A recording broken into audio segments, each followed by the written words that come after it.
Welcome to my mini blog. আজকে একদম ready হয়ে নিয়েছি মেকআপের কাজে যাওয়ার জন্য। আজকের ক্লায়েন্টের লুকটা দেখে তোমরাই বলবে কেমন সাজিয়েছি। আমার তো দেখে ওকে পুতুলের থেকে কম কিছু লাগছিল না। লুক পছন্দ বলো। লুকটা আমার স্কিন টোনের ওপরেই বেস থাকবে। আই মেকআপটা এই ড্রেসের সাথে একটু ম্যাচিং করে দিও।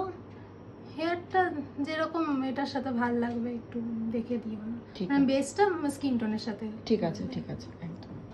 তো শুনে নিলে আজকের ক্লায়েন্টের কি রকম মেকআপ পছন্দ। একদম ওর স্কিন টোন মেনটেন করে আজকের মেকআপটা আমাকে করতে হবে। আর বেশিরভাগ ক্লায়েন্টই এখন চায় যে তার স্কিন টোন মেনেই মেকআপটা করি, আর সেটাতেই সত্যি বলতে ভীষণ ভালো লাগে দেখতে। তবে প্রত্যেকটা ক্লায়েন্ট যেরকম আলাদা হয়, প্রত্যেকজনের স্কিন পছন্দ সব রকমই আলাদা আলাদা হয়। তাই ক্লায়েন্ট যেরকম পছন্দ করে আমি সেরকম ভাবেই মেকআপটা করে দিই। এটা হচ্ছে ফাইনাল লুক। তোমাদের কেমন লাগলো তোমরা কিন্তু অবশ্যই জানিও। আজকের মেকআপটা কিন্তু বেশ অনেকক্ষণ লং লাস্টিং করার ব্যাপার রয়েছে। মানে ও এই সকাল 10টায় মেকআপ করছে আর ও এই মেকআপটা তুলবে প্রায় রাত্রির 12টা-1টার সময়। কেমন লাগলো বলো সেজে?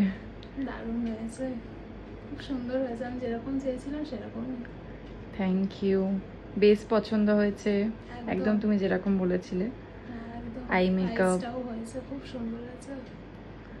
Thank you. আর হেয়ারটাও পারফেক্ট হয়েছে, এটাও সুন্দর দিয়ে ভালো লাগছে। ওর মুখেই শুনে নিলে যে কিরকম লেগেছে ওর মেকআপটা করে। আজকের মতো এখানেই ভিডিওটা শেষ করছি, দেখা হচ্ছে পরের ভিডিওতে।